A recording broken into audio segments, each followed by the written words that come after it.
Everyone, Radhe Radhe. कैसे हैं आप लोग? आई होप आप लोग बहुत अच्छे होंगे और अपने आने वाले एग्जाम की तैयारी भी बहुत अच्छे से कर रहे होंगे। ठीक है, तो अगर आप मेरे चैनल पे नए हैं, पहली बार मेरी वीडियोस देख रहे हैं, पहली बार मेरे चैनल पे विजिट किए हुए हैं, तो चैनल को सब्सक्राइब करके जरूर जाइएगा। यूपी से है तो स्पेशली मैं बोलूँगी कि आपको सब्सक्राइब करना ही चाहिए, क्योंकि ज़्यादातर मैं वीडियोज़ यूपी के लिए ही बनाती हूँ। तो आप लोग अगर चैनल को सब्सक्राइब कर लेंगे तो आपके लिए काफ़ी ज़्यादा फायदेमंद होगा, क्योंकि आपको कुछ ना कुछ अपडेट, ऑथेंटिक जानकारियाँ जो है, जो मतलब यूपी सरकार की जो वेबसाइट पे है, उत्तर प्रदेश सरकार की वेबसाइट पे, एनआईसी पे जो भी वैकेंसियां हैं या जो भी स्कीम आ रही है, जो भी अपडेट आ रही है, उससे मैं लगातार आपको रूबरू करवाती रहूंगी। ठीक है, तो चैनल को सब्सक्राइब करके पूरी वीडियो को देखिएगा, स्किप मत करिएगा। अगर एक भी पॉइंट स्किप कर देंगे तो फिर कमेंट सेक्शन में आप खुद ही लिखेंगे कि ये वीडियो गलत है, क्योंकि आप बिना समझे वीडियो को कमेंट करेंगे। ठीक है, और एक चीज मैं आपको थोड़ा सा एक्सप्लेन कर दूं कि बहुत सारे लोग का क्वेश्चन रहता है कि क्या यूपी महिला कल्याण विभाग में हमेशा भर्ती चलती रहती है, या इतने ज्यादा पद आते हैं कि रोजगार, मतलब अगर इतना आ जाए तो रोजगार सबको मिल जाए, बेरोजगारी खत्म हो जाए। तो शायद ये उन लोग की समझ है जिनको पता नहीं होता है कि यूपी में इस तरह की भर्तियां जिलेवार चलती हैं। जिलेवार मतलब अगर एक वैकेंसी आती है तो वो आपका लगभग 4 से 5 जिलों में आवेदन स्टार्ट होता है, फिर साइट बंद हो जाती है, फिर दोबारा से 4 से 5 जिलों में।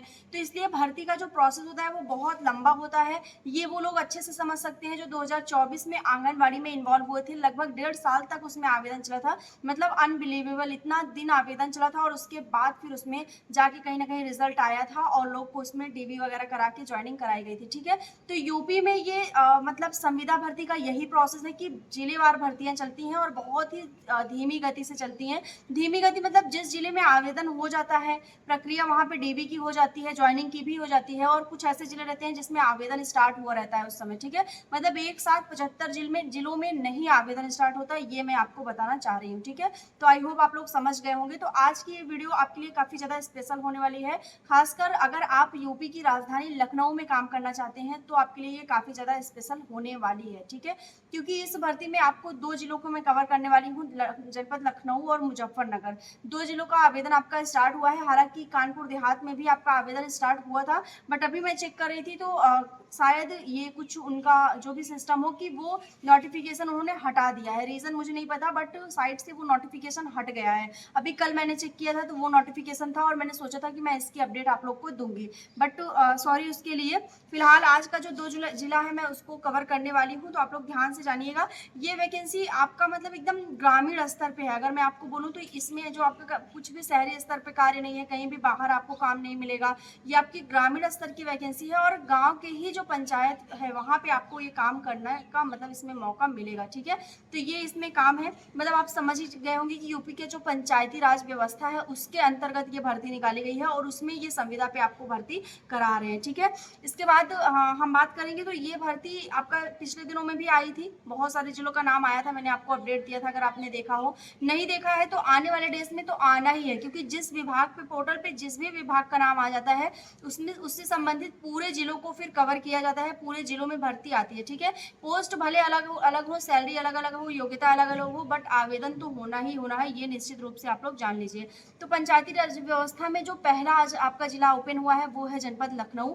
लखनऊ जहाँ पे काम करने के लिए सभी इच्छुक रहते हैं कि हाँ, अगर आप वहाँ काम कर रहे हैं तो आप मतलब एक कर सकते हैं। आप किसी भी जिले से हैं तो आपके लिए थोड़ा कहीं ना कहीं आसानी होती है। ठीक है, तो जनपद लखनऊ में आपका आवेदन हुआ है, जो कि आपका कंप्यूटर ऑपरेटर का पद है। आपको समझ में आ रहा होगा कि पूरा ये ऑफिस वर्क आपका रहने वाला है, कंप्यूटर ऑपरेटर का वर्क।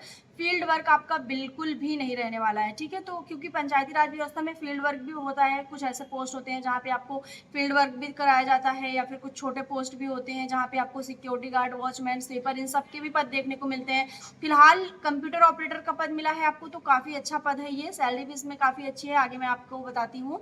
यहाँ पे आपको आपकी जो योग्यता है वो ग्रेजुएट होनी चाहिए। आपने अगर ग्रेजुएशन पास किया है तो आप इसमें अप्लाई कर सकते हैं। साथ ही साथ आपका CCC या फिर ओ लेवल की डिग्री होनी चाहिए। ठीक है, ग्रेजुएशन आप किसी भी स्ट्रीम से हैं, किसी भी सब्जेक्ट से हैं, आप यहाँ पे अप्लाई कर सकते हैं। मतलब अगर आपने BSc किया है तो भी अप्लाई कर सकते हैं, BA किया है तो भी अप्लाई कर सकते हैं, या कुछ अदर आपने ग्रेजुएशन किया है कॉमर्स वगैरह से तो भी आप अप्लाई कर सकते हैं।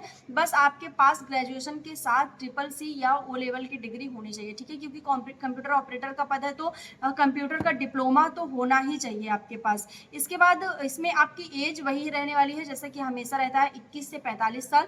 अगर आपकी एज 21 से 45 साल है तो आप इसमें अप्लाई कर सकते हैं। महिला पुरुष जो रिटायर्ड मतलब सेवानिवृत्त हैं या फिर जो बोले तो मतलब एक्स सर्विस मैन अगर बात करें तो सॉरी तो वो हैं। बाकी जो विकलांग कोटा से आते हैं वो भी आवेदन कर सकते हैं। तो मतलब सभी को इसमें आवेदन करने को मौका मिल रहा है। संविदा पे ये भर्ती है आपकी सीधी भर्ती है, मेरिट के आधार पर आपका चयन होना है। आपका ग्रेजुएशन का और O level certificate, triple C certificate, ये सब आपकी चीज़ें इसमें देखी जाएंगी डॉक्यूमेंट वेरिफिकेशन में। आपके जो डॉक्यूमेंट्स है ना, मैं ये चीज़ आपको सजेस्ट कर दूं कि आपके डॉक्यूमेंट्स एकदम सही होने चाहिए, क्योंकि अगर आप एक बार आवेदन कर लेते हैं और दोबारा आपका आवेदन इसमें निरस्त होगा, आपको चांसेस नहीं दिए जाएंगे कि आप जाइए अपना एफिडेविट बनवा लीजिए या अपने सुधार कर लीजिए, ऐसा कुछ भी नहीं है आपका। अगर एक बार आवेदन निरस्त हो गया तो फिर वो निरस्त ही हो जाएगा आपका। सैलरी की बात करें तो आपके 15 से 16,000 इसमें आपकी सैलरी मिलेगी। इन हैंड आपकी सैलरी 14,000 कुछ रुपए आने वाली है, ठीक है, क्योंकि ये संविदा पे थोड़ा कहीं ना कहीं ये उनका एक सिस्टम बन गया है कि वो सैलरी अगर आपकी 15,000 है तो वो आपका उसमें से कुछ कमीशन निकाल के आपको 14,000 ही सैलरी देंगे, ठीक है, क्योंकि ये डायरेक्ट आपको गवर्नमेंट नहीं प्रोवाइड करवा रहा है, ये किसी न किसी के माध्यम से आ रहा है। तो इसमें ये चीज़ें ये मतलब लोचा होता ही है, ठीक है। तो ये मैं थोड़ा सा आपको अपना समझ के बता रही हैं कि ये चीज़ होता है। मैंने देखा है कि जो इस विभाग में काम कर रहे हैं अगर उनकी सैलरी 16,000 है तो इन हैंड उनको सैलरी 16,000 नहीं मिलती है, कुछ कम ही मिलती है उससे, ठीक है। तो ये इनका है। बाकी जो दूसरा जिला है वो है जनपद मुजफ्फरनगर। मुजफ्फरनगर में भी आपका एमए वालों को मौका मिल रहा है डिस्ट्रिक्ट कोऑर्डिनेटर के पद पे। डिस्ट्रिक्ट कोऑर्डिनेटर मतलब एक अगर सिंपल वे में बोलें जो नहीं समझ पाते हैं उनके लिए, कि आपका जैसे मैनेजर का पद होता है सेम वैसे ये आपका पद होने वाला है, ठीक है। मतलब आपको मैनेज करना होगा, देखना होगा कि डिस्ट्रिक्ट में क्या चीज़ें चल रही हैं या उस पंचायत जो मतलब उसका जो क्षेत्र है उसमें क्या चीज़ें चल रही हैं। एक मैनेजमेंट के मतलब मैनेजर के रूप में आपको काम करना होगा। ये आपका जनपद मुजफ्फरनगर में आया हुआ है, जहाँ पे आपकी योग्यता पोस्ट ग्रेजुएट होनी चाहिए। अगर आपने पोस्ट ग्रेजुएशन किया है तो आप इसमें अप्लाई कर सकते हैं। नो मैटर आपका सब्जेक्ट क्या रहा है, स्ट्रीम क्या रही है, विषय क्या रहा है, कोई भी मैटर नहीं करता। अगर आपने एमएससी किया है तो भी आप अप्लाई कर सकते हैं, एमए किया है तो भी अप्लाई कर सकते हैं, एमकॉम किया है तो भी अप्लाई कर सकते हैं, एमटेक किया है तो भी, मतलब आप एमए की अगर आपने मास्टर की डिग्री ली है तो आप इसमें अप्लाई कर सकते हैं, ठीक है। सैलरी इसमें बहुत बढ़िया रहने वाली है, लगभग आपकी 35,000 इसमें सैलरी मेंशन है कि आपको 35,000 सैलरी मिलेगी। और इसकी लास्ट डेट जो है वो 17 सितंबर है, 17 तारीख तक आपको इसमें आवेदन कर लेना है। एज वही है आपकी 21 से 45 साल। अगर आप 21 से 45 साल हैं तो आप आवेदन कर सकते हैं। महिला पुरुष विकलांग श्रेणी में जो भी हैं आपको आवेदन करने का मौका मिलेगा, ठीक है।